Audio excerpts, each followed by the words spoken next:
देवकीनंदन जी और उनके सभी शिष्यों को भी सत साहब। मैं पवित्र दास उर्फ कृष्णा दास नेपाल से, और फिलहाल अभी सऊदी में हूँ। कुछ दिन पहले विजय भैया ने एक फेसबुक पर वीडियो डाली है, उसमें वो कह रहे थे कि संत रामपाल जी के शिष्य पैसा लेकर ज्ञान प्रचार करते हैं। तो मैं उन भैया को कहना चाहूँगा, भैया हम लोग जो ज्ञान प्रचार करते हैं वो किसी के कहने और किसी के पैसे देने से नहीं कर रहे हैं।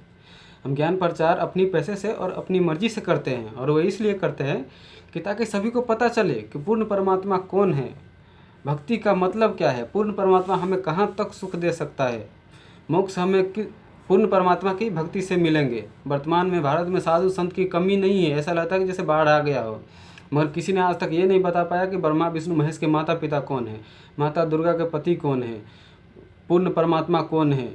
आपसे पूछेंगे तो कहोगे कि श्री कृष्ण जी ही पूर्ण परमात्मा हैं।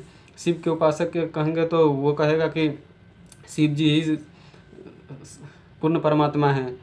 और ब्राह्मण से पूछेंगे तो वो तो डायरेक्ट कहेगा कि परमपिता ब्रह्मा ही सबका रचयिता है। पर सतगुरु रामपाल जी ने ये प्रूव कर दिया कि who is God, who is God, Kabir is God. ये हमारी सभी सदग्रंथ, कुरान, बाइबल, गुरु ग्रंथ साहिब, गीता, वेद, पुराण सब बताते हैं कि कबीर साहिब ही पूर्ण परमात्मा है।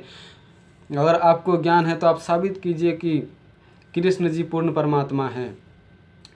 और आप अपने सत्संग में कभी कभी कहते रहते कि यह संसार दुखालय है, तो आपको मैं कहना चाहूँगा कि कृष्ण जी की भक्ति से कोई दुख दूर नहीं होने वाला है और ना ही कोई पूर्ण मोक्ष मिलने वाला है। कृष्ण जी और ब्रह्मा विष्णु शिव जी खुद कहते हैं कि हमारी जन्म और मृत्यु भी होती है, तो आप उसको अजर अमर कैसे मान लिए। आप नाम लेते हो वेद और गीता के और उस ज्ञान बांटते हो उल्टा।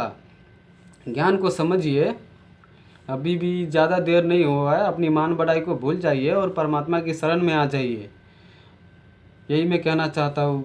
आप तो ज्ञानी है ही, कोई क्या बोलता है, कोई संस्कृत का लंबा चौड़ा श्लोक पढ़ लेने से ज्ञानी नहीं हो जाता। ज्ञानी होता है उस श्लोक को समझने से, उस ज्ञान को समझने से। याद करने के लिए तो मैं भी लंबा चौड़ा श्लोक याद कर लूँगा, तो उससे क्या मैं ज्ञानी हो जाऊँगा। इसीलिए ज्ञान को समझिए। अब सभी भाई बहनों से ये भी कहना चाहता हूँ कि वेद गीता हमारे साथ है, सभी समझिए, सबका मालिक एक है और हमारे सदग्रंथों में भी प्रमाणित है। सबसे हाथ जोड़ के विनती करता हूँ कि एक बार वेद गीता अपनी सदग्रंथों को पढ़ने की कोशिश कीजिए। सत साहब जी।